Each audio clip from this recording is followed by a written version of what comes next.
Hello दोस्तों, स्वागत है आपका Indira TV the story box में। आज हम Indira TV the story box channel में एक नई और खूबसूरत कहानी प्रस्तुत कर रहे हैं। कहानी का नाम है हमसफर। यह कहानी एक प्रेम कहानी है।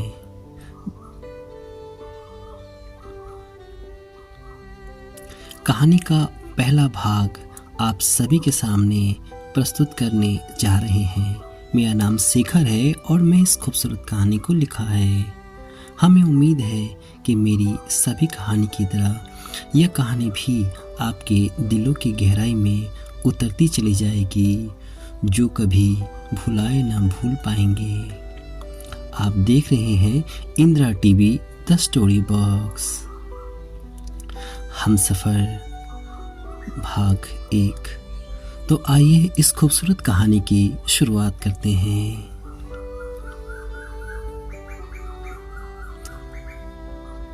दिसंबर की सर्द रात थी। दार्जिलिंग मेल ट्रेन अंधकार और सन्नाटे का सीना चीरती हुई तेज गति से भागती जा रही थी। पूरी ट्रेन के डिब्बों की खिड़कियां चढ़ी हुई थी, किंतु किसी किसी थर्ड क्लास कंपार्टमेंट की खिड़की का केवल शीशा ही चढ़ा हुआ था, जिसके कारण कंपार्टमेंट में से बिजली का प्रकाश खिड़की के शीशे फांककर डिब्बे के साथ साथ दौड़ लगाता हुआ सा अनुभव हो रहा था। आप देख रहे हैं Indira TV the story box. First class के एक कंपार्टमेंट में शालिनी अकेली ही थी। उसने निचले बर्थ पर ही बिस्तर लगवा लिया था और खिड़कियां चढ़वा दी थी। अब वह बिस्तर पर लेटी हुई सीने तक रजाई ओढ़े अंग्रेजी का कोई लव स्टोरी वाली उपन्यास पढ़ रही थी। खिड़कियां बंद होने पर भी डिब्बों में अच्छी खासी ठंड थी। शालिनी के केवल हाथ ही खुले थे और वह भी पूरी आस्तीन के स्वेटर से छिपे हुए थे। फिर भी उसे अपने हाथ बहुत ठंडे लग रहे थे। सिर पर उसने शाल डाल रखी थी, जिसके कारण से सिर ठंडा नहीं हुआ था। वह उपन्यास में इतना खोई हुई थी कि उसे ट्रेन के हिलने के साथ सरकती हुई शाल को रोकने का ध्यान ही नहीं रहा था। शाल खिसककर बिल्कुल नीचे लटक गई थी। फिर शाल गिर पड़ी और उसे सिर में ठिठुरन सी अनुभव हुई और शालिनी चौंक पड़ी। उसने एक लंबी सांस लेकर शाल उठाई और उपन्यास का पन्ना मोड़कर रजाई पर रख ली और उठकर बैठ गई। उसे हल्की सी नींद आने लगी थी, लेकिन अभी वह सोना नहीं चाहती थी। उपन्यास इतना रोचक था कि उसे समाप्त करके ही सोना चाहती थी। उसे पता था कि एक बार उसकी आंखें बंद हुई तो वह सुबह ही जगेगी और फिर उसे शायद उपन्यास पढ़ने का अवसर ही ना मिले। सुबह 9 बजे तो वह घर पहुंच जाएगी और फिर कामकाज में शायद महीनों तक वह उपन्यास को हाथ भी न लगा सके। उपन्यास को समाप्त करने के लिए नींद को भगाना ज़रूरी था और नींद भगाने के लिए एक कप कॉफ़ी चाहिए थी। आप देख रहे हैं Indira TV the story box. Coffee का थर्मस ऊपर वाली बर्थ पर रखा था और रजाई से पाँव निकालने को उसका मन नहीं चाह रहा था। वह काफ़ी देर तक बैठी सोचती रही। फिर उसे एक लंबी नींद की झपकी आई, जिसके साथ उसने सिर पर भी खुजलाया और साहस बटोरकर उसने रजाई पैरों से हटा ही डाली। शीत की एक लहर सी उसके शरीर में दौड़ गई और शालिनी को हल्की कपकपी हुई। ठंड के वजह से नीला रंग सलवार सूट काफ़ी ठंड हो गई थी जो उसने पहन रखा था, और उस पर आकाशी रंग का दुपट्टा काफ़ी खूबसूरत लग रही थी। हाथों से थर्मस के ढकने में थोड़ी सी कॉफ़ी उड़ेला काफ़ी अभी भी गर्म थी। वह कॉफ़ी की हल्की हल्की घूंट लेने लगी थी। कॉफ़ी पीते पीते उसे हल्की गर्म सी अनुभूति हुई थी। गाड़ी के पहियों की छुक छुक उसे एक विशेष आनंद सा देने लगी। इस अनोखी अनुभूति से उसकी नींद उड़ गई थी। तभी अचानक किसी ने उसके बाईं ओर की खिड़की को जोर से थपथपाया। शालिनी ने चौंककर खिड़की की ओर देखा, फिर अपनी हाथ घड़ी रिस्ट वॉच देखी। 12:30 बजे थे। 12:30 बजे रात को कौन हो सकता है, शालिनी ने सोचा और सोचती रह गई। खिड़की की थपथपाहट गाड़ी के पहियों की छुक छुक में दब गई थी। एकाएक खिड़की और भी जोर से खटखटी और शालिनी फिर चौंक पड़ी। उसने अपने पांव लटकाकर चप्पल डाल लिए। चप्पल भी बर्फ हो रहे थे। क्षण भर के लिए उसके बदन में शीत की फुहारी सी दौड़ गई, मगर उसने दृढ़ता से पांव जमाए और उठ गई। एक अंगड़ाई लेकर वह खिड़की की ओर बढ़ी, मगर फिर रुककर कुछ सोचने लगी। इतनी रात में कौन हो सकता है? टिकट चेकर इतनी रात को तो टिकट चेकर नहीं करते। फिर वह महिला कंपार्टमेंट का डिब्बा है। किसी यात्री के आने का भी प्रश्न नहीं उठता, और यात्री आने की संभावना इसलिए भी नहीं है कि गाड़ी को पिछले स्टेशन छोड़े हुए आधे घंटे बीत चुका है। अगर जल्द ही स्टेशन छोड़ा होता तो इस बात की संभावना थी कि कोई यात्री चलती गाड़ी में चढ़ा हो और उस कंपार्टमेंट में आना चाहता हो। शालिनी खिड़की के पास पहुंचकर रुक गई और उसने चीखकर पूछा, कौन है? पहली आवाज गाड़ी के शोर में दब गई। शालिनी ने दूसरी बार चीखकर यही प्रश्न दोहराया और एक धीमी सी आवाज उसके कानों तक पहुंची, टिकट चेकर जल्दी खोलिए। आप देख रहे हैं Indira TV the story box. Shalini ने कुछ सोचा और छिटकिनी खोल दी। दरवाज़ा खुला और वह हड़बड़ाकर कई कदम पीछे हट गई, क्योंकि दरवाज़ा खुलने के बाद जो भी अंदर आया वह कम से कम टिकट चेकर तो किसी भी हालत में नहीं हो सकता था, क्योंकि उसके मुंह पर रुमाल बंधा हुआ था। केवल आंखें रुमाल से बची हुई थी, लेकिन वह भी काले शीशे की फ्रेम से सजी हुई चश्मे में छिप गई थी। सिर पर गहरी काली फ्लैट हैट थी।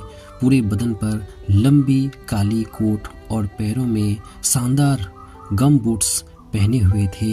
देखने में वह अजनबी साथी डाकू या किलर जैसा लग रहा था। वह बड़ी फुर्ती से अंदर घुसा। तेजी से उसने अपने जेब में हाथ डाला और दूसरे ही क्षण चमकता हुआ सा छोटा रिवॉल्वर शालिनी की ओर तानकर भारी आवाज में बोला, शोर करोगी तो यही ढेर कर दूंगा। यह इंसान शालिनी के लिए एक अजनबी था। शालिनी अपने स्थान पर सहमी हुई स्थिर खड़ी रह गई थी। उस अजनबी ने पलटकर छिटकिनी चढ़ाई और फिर मुड़कर शालिनी से बोला, तुम हाथ ऊपर उठाओ। शालिनी कुछ नहीं बोली। वह चुपचाप एकटक उसी अजनबी को देखती रही। उसने अपने आप को कुछ संभाल लिया था। वह सोच रही थी कि इस स्थिति का सामना कैसे करे। उस अजनबी ने चश्मे में से उसे घूरते हुए कुछ कड़क कर कहा, तुमने सुना नहीं? मैंने सुन लिया, शालिनी ने ठहरे हुए स्वर से उत्तर दिया। अजनबी बौखलाकर शालिनी की ओर देखने लगा। शालिनी ने कहा, क्या ज़रूरी है कि जो काम तुम मेरे हाथ उठवाकर करना चाहते हो वह काम हाथ उठाए बिना ना कर सको? अजनबी कुछ बोला नहीं, बल्कि आश्चर्य से शालिनी की ओर देखने लगा। शालिनी फिर बोली, हाथ उठा देने से मैं कोई लूली या अपाहिज तो हो नहीं जाऊंगी। स्पष्ट है मेरे हाथ गिरे रहने से कोई खतरा है तो वह खतरा हाथ उठा जाने से दूर नहीं हो सकता। हाँ, अगर तुम मेरे हाथ बांध देती तो तुम्हारा खास खतरा दूर हो जाता, मतलब मैं जंजीर ना खींच सकती। अजनबी मौन खड़ा शालिनी को घूरता रहा, फिर रिवॉल्वर हिलाकर गंभीरता से बोला, चलो मुझे स्वीकार है तुम कायर नहीं हो, अब चुपचाप अपनी सीट पर जा बैठो। थैंक्स, शालिनी मुस्कुराई। आप देख रहे हैं ना कितनी अधिक सर्दी है, मेरे बदन पर केवल स्वेटर ही है। हाँ, क्या मैं रजाई ओढ़ सकती हूँ? तुम चाहो तो सीट के नीचे रजाई में लिपटकर सो सकती हो, अजनबी रूखे स्वर से बोला। सीट के नीचे बच्चे डरकर घुस जाते हैं, शालिनी अपनी सीट की ओर बढ़ती हुई बोली, मैं जब छोटी सी थी तब भी मैंने ऐसा नहीं किया करती थी। तुम्हें एक दिलचस्प बात सुनाऊं मिस्टर डाकू? एक बार हमारी कोठी में चोर घुस आए। चौकीदार चीखा, डैडी उठकर बाहर भागे, मम्मी किवाड़ के पीछे छिप गई। लेकिन जानते हो मैंने क्या किया? मैं यह सोचकर डैडी के पीछे पीछे गई कि देखूं तो चोर कैसा होता है और लोग उसको देखकर शोर क्यों मचाते हैं, इतना डर क्यों जाते हैं। फिर मैं चोर को देखा तो खूब हंसी, क्योंकि वह भी डैडी के समान एक आदमी था। अजनबी ने एक बार फिर आश्चर्य से शालिनी की ओर देखा। शायद वह सोच रहा था कि वह कैसी अनोखी और निडर लड़की थी। थोड़ी देर के लिए वह यहाँ आने का उद्देश्य तक भूल गया था। शालिनी कह रही थी, अब देखो ना मिस्टर डाकू, लोग चोर डाकू के नाम से ही कांप जाते हैं। तुम ही बताओ, क्या चोर डाकू के सिर पर सींग होते हैं? क्या वह हम साधारण लोग जैसे नहीं होते? अंतर केवल इतना होता है कि उनके हाथों में हथियार होते हैं जो दूसरों के प्राण ले सकते हैं। जैसे तुम्हारे हाथ में रिवॉल्वर है, क्या उससे डर जाना मूर्खता नहीं? अरे भाई, इंसान तो पैदा ही मरने के लिए हुआ है, वह अनंत तक तो नहीं जी सकता। फिर इन खिलौने से क्या डरना?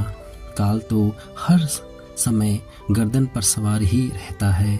फिर शरीर के किसी अंग में छेद कर होकर मृत्यु हो गई तो कौन सी सृष्टि रुक जाएगी? अजनबी अब भी आश्चर्यचकित सा खड़ा ही रह गया। क्यों मिस्टर डाकू? शालिनी ने कहा, मैं गलत तो नहीं कह रही हूँ। आप देख रहे हैं Indira TV the story box. नहीं, डाकू की जवान से अन्यासा निकला। फिर वह चौंकर बोला, तुम बहुत चालाक लड़की हो। तुम चाहती हो मैं बातों में लगा रहूं और दूसरा स्टेशन आ जाए। ऐसा सोचना ही मूर्खता है, क्योंकि अगला स्टेशन लगभग 2 घंटे बाद आएगा और इतनी देर तक तुमको बातों में नहीं उलझाया जा सकता। अच्छा, बस खामोश बैठी रहो, डाकू ने स्वर में बल उत्पन्न करने का प्रयत्न करते हुए कहा, वरना अभी सदा के लिए खामोश कर दी जाओगी।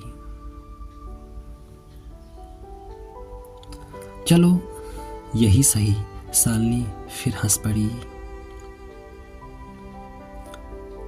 डाकू एक बार फिर शालिनी को आश्चर्य से देखता रह गया। इतनी निडर और बेझिझक लड़की उसने पहले कभी नहीं देखी।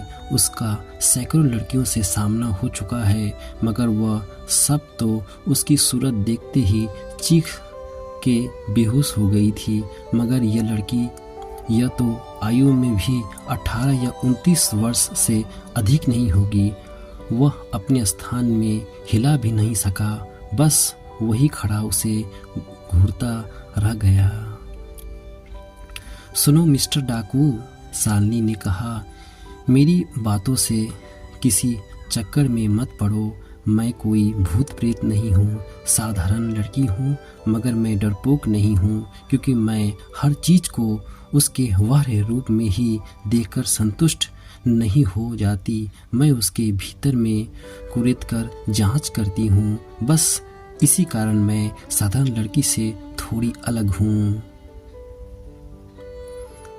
इस बात पर एक मजे की बात सुनो। हमारी एक रिश्तेदार थी जो किसी कब्जे में रहती थी। उसके घर के द्वार के सामने एक बड़ा सा पीपल का वृक्ष था। उस वृक्ष को देखकर रात को उन्हें बहुत डर लगता था। उसकी भयानक परछाई में उन्हें कोई घूरता दिखाई देता था।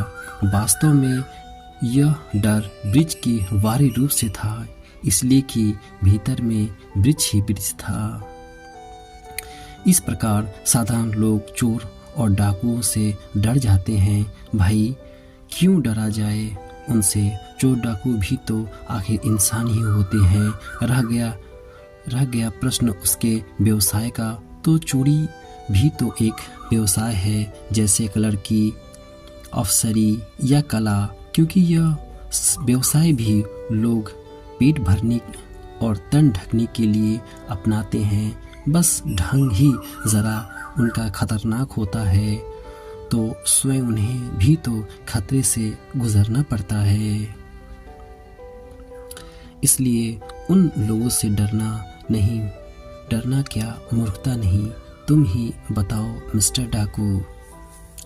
शालिनी के इस प्रकार के संबोधन से अजनबी चौंका और बोला, तुम बहुत बातूनी लड़की हो। अब देखो, तुम्हारी बातों में 10 मिनट बीत गए। तुम इसी प्रकार बक करती रहो तो 2 घंटे भी बीत जाएगी। इसलिए अगर तुम सचमुच इतनी बहादुर हो तो चुपचाप बैठो, वरना रिवॉल्वर की गोली बहादुरी की परवाह नहीं करती। क्यों भाई?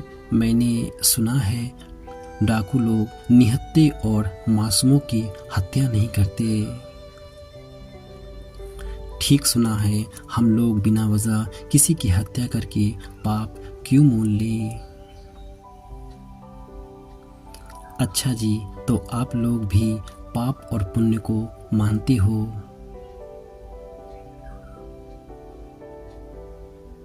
मानते हैं। केवल इतना है कि तुम बड़े लोग किसी दया के पात्र नहीं होते। शब्द अजनबी के थे। चलो छोड़ो, मैं यह नहीं पूछूंगी कि हम लोग क्यों दया के पात्र नहीं होते, मगर तुम इसे बिना वजह के क्यों मारोगे, जबकि तुम लोग अकारण किसी के खून से हाथ रंगना पसंद नहीं करते, क्योंकि तुम अकारण ही दिमाग चाट रही हो। अजनबी झल्लाकर बोला। दिमाग चाटने की सजा हत्या तो नहीं होती। मेरी हत्या करने का तुम्हें तब अधिकार था जब मैं शोर मचाती या तुम्हारे काम में बाधा डालती, मगर मैं ऐसी कोई बात नहीं कर रही। तुम बातों में तो समय नष्ट कर रही हो। शब्द अजनबी के थे। कमाल है। शालिनी हंस पड़ी। भाई, यह बातें मैं अपनी जुबान से कह रही हूँ, तुम्हारे हाथ से नहीं कर रही। तुम हाथों से काम करते हो और कानों से बात सुनते रहो। मुझे कुछ अधिक बोलने की लत सी है।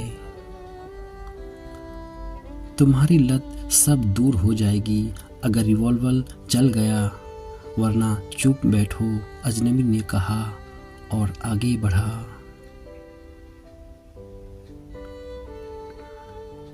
मेरे पास 2 अटैची केस है।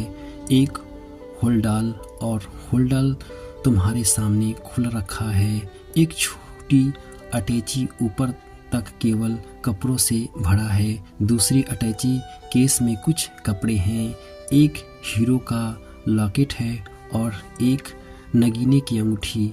स्पष्ट है कि सब तुम्हारे काम की है, तुम उन्हें चाहो तो ले सकते हो। मेरे वैनिटी बैग में 100 के 7 नोट है और एक नोट 10 रुपए का है। 100 वाले नोट बेशक तुम ले लो, मगर 10 का नोट मेरे लिए छोड़ देना, क्योंकि मैं स्टेशन पर उतरूंगी और वहाँ से कोठी का रास्ता बहुत लंबा है और जिन लोगों के यहाँ जा रही हूँ, अगर वो लोग कार लेकर मुझे स्टेशन पर लेने ना आए तो मुझे बड़ी परेशानी होगी, क्योंकि मैं टैक्सी का किराया उन लोगों से नहीं मांगना चाहती। अजनबी चकित सा फिर शालिनी को देखने लगा। शालिनी फिर हंसकर बोली, तुम सोच रहे होगे कि मैं तुम्हें झूठ बताया है, चलो सूटकेस खोलकर देख लो। सुनो, अजनबी गंभीर से बोला, अगर तुम्हारी एक बात भी झूठी निकली तो बिना झिझक गोली मार दूंगा। मुझे स्वीकार है, शालिनी मुस्कुराई, लेकिन मेरी सारी बातें ठीक निकली तो तुम्हें 10 रुपए का नोट छोड़ना ही पड़ेगा। आप देख रहे हैं Indira TV the story box. ठीक है, अजनबी ने गंभीरता से कहा। फिर उसने दोनों अटैची केस खोले और उसे सचमुच एक हीरो के हार और नगीने की अंगूठी के सिवा कुछ नहीं मिला। वैनिटी बैग में भी उसके कहे अनुसार 700 के 10 रुपए के ही निकले।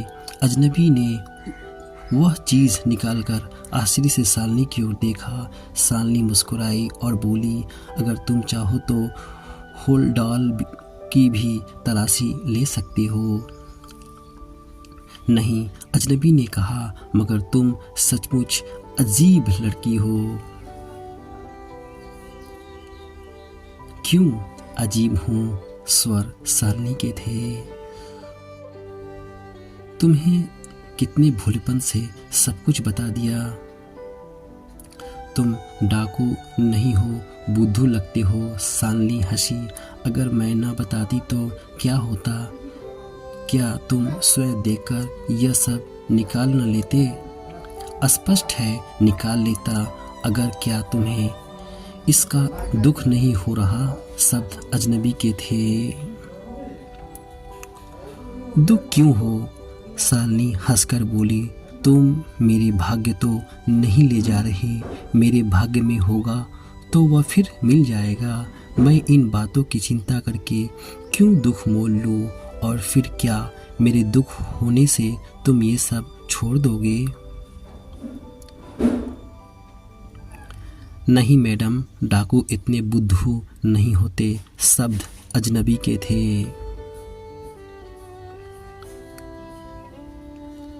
यह कहकर उसने इन चीज़ों को एक रुमाल में बांधा और रुमाल को कोट के अंदर की जेब में रखते हुए शालिनी की ओर देखकर मुस्कुराया, बोला, मैं वचन के अनुसार 10 रुपए का नोट छोड़ दिया है। धन्यवाद मिस्टर डाकू। शालिनी मुस्कुराई। क्या सचमुच तुम्हें इन चीज़ों के जाने का दुख नहीं है? शब्द अजनबी के थे। मैंने कहा ना, जब तक इन चीज़ों का और मेरे साथ लिखा था तब तक वह मेरे साथ ही रही। अब शायद इनका साथ तुम्हारे भाग्य में लिखा हो, सो तुम्हें मिल गया। और फिर धन तो ही है, चलती फिरती छाया। फिर मैं किस चीज़ का दुख करूं? अजनबी बोल पड़ा, तुम्हें अपनी किसी चीज़ के खो जाने का दुख नहीं होगा, वह चाहे कितनी भी कीमती क्यों ना हो। बिल्कुल नहीं। तुम बहुत निडर हो। डाकू मुस्कुराया। धन्यवाद शब्द शालिनी के थे। आप देख रहे हैं Indira TV the story box. तुम बहुत भी सुंदर हो, इसके लिए भी धन्यवाद। तुम जवान भी हो, कभी बूढ़ी भी हो जाऊंगी, शब्द शालिनी के थे। लेकिन इस समय तो जवान हो, शब्द अजनबी के थे। शालिनी गंभीरता हो गई। तुम कमजोर भी हो। जी, शालिनी केवल इतना ही कह सकी। आप देख रहे हैं Indira TV the story box. अगर मैं अपने एक हाथ में तुम्हें दोनों हाथ पकड़ लूं तो तुम्हें मरते दम तक नहीं छोड़ा सकती। इस कंपार्टमेंट में मेरे और तुम्हारे अतिरिक्त कोई भी नहीं है। तुम चीखते चिल्लाते मर भी जाओ तब भी साथ के डिब्बे वाले के कानों पर जू तक ना रेंगेगी और मेरे होते हुए तुम्हारा हाथ जंजीर तक भी नहीं पहुंच सकेगा। शालिनी मौन उठी, डाकू को देखती रह गई। अजनबी मुस्कुराकर बोला, सुनो, मैं अगर तुम्हारी सबसे कीमती चीज छीन लूं तो तुम्हें दुख न होगा? नहीं, शालिनी की आवाज गले में दब रही थी। तुम ऐसा नहीं कर सकते। लेकिन मैं ऐसा करूंगा। डाकू मुस्कुराया और फिर शालिनी की ओर बढ़ा। आप देख रहे हैं Indira TV the story box.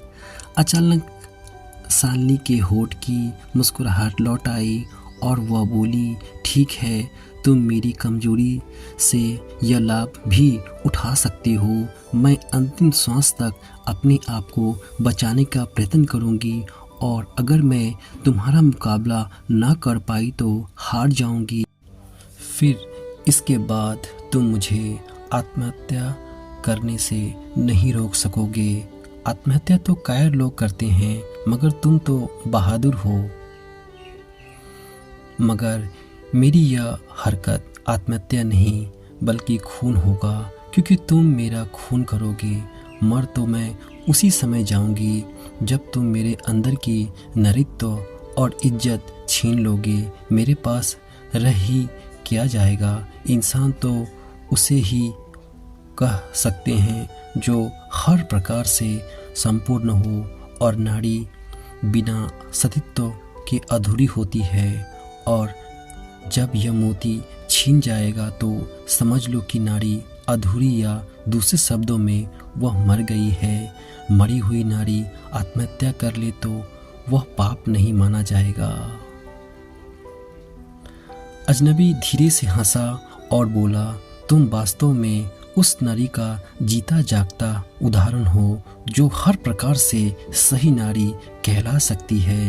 तुम्हें हंटर वाली के समान घूसाबाजी नहीं आती, लेकिन तुम्हारी यह साफ साफ बिना डर की बातें और तुम्हारे चेहरे से मन की टपकती निर्भयता और दृढ़ता स्वयं एक बहुत बड़ी शक्ति है।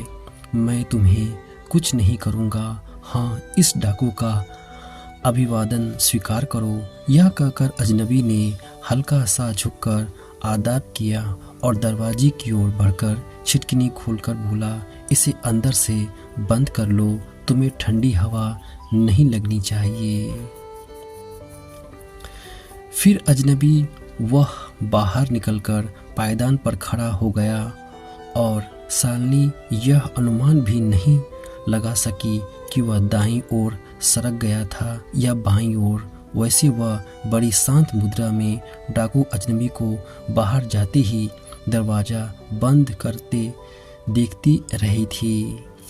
वह एक लंबी सांस ली, अंदर से दरवाजे की छिटकनी चढ़ाई, वापस आकर ऊपर वाली बर्थ से थर्मस उठाई और अपनी बर्थ पर बैठकर थर्मस के ढकने से थोड़ी सी कॉफ़ी उड़ेल कर हल्के हल्के घूंट पीने लगी। शालिनी के चेहरे से इस समय कोई यह अनुमान नहीं लगा सकता था कि अभी वह कई हजार की हानि उठा चुकी है। उसे कोई डाकू लूटकर ले गया। उसके मुख में ऐसा संतोष झलकता था जैसे अभी वह कोई लाभ का सौदा करके बैठी हो। वैसे उसका हार ही लगभग 10,000 रुपये का था और अंगूठी तो 2-2.5 हजार से कम नहीं होगी। इस 12-13 हजार की हानि पर भी उसके माथे पर एक सलवट तक नहीं आई थी। काफ़ी समाप्त करके उसने थर्मस बंद किया और ऊपर वाली सीट पर रख दिया। वैनिटी बैग को खोलकर उसने 10 रुपये का नोट निकालकर उसे चूमा और वैनिटी बैग को सिरहाने के नीचे रखकर लेट गई। फिर रजाई को सीने तक ओढ़कर उसने सिर को शाल से ढका और उपन्यास पढ़ने लगी। अब ट्रेन पूरी रफ्तार से अपनी मंजिल की ओर बढ़ती चली जा रही थी।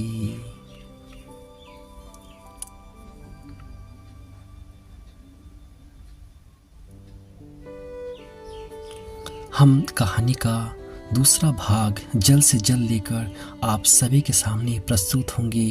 तब तक अपने दोस्त और कहानी के हमसफ़र शेखर को इजाज़त दीजिए। अपना ख्याल रखिए। धन्यवाद दोस्तों।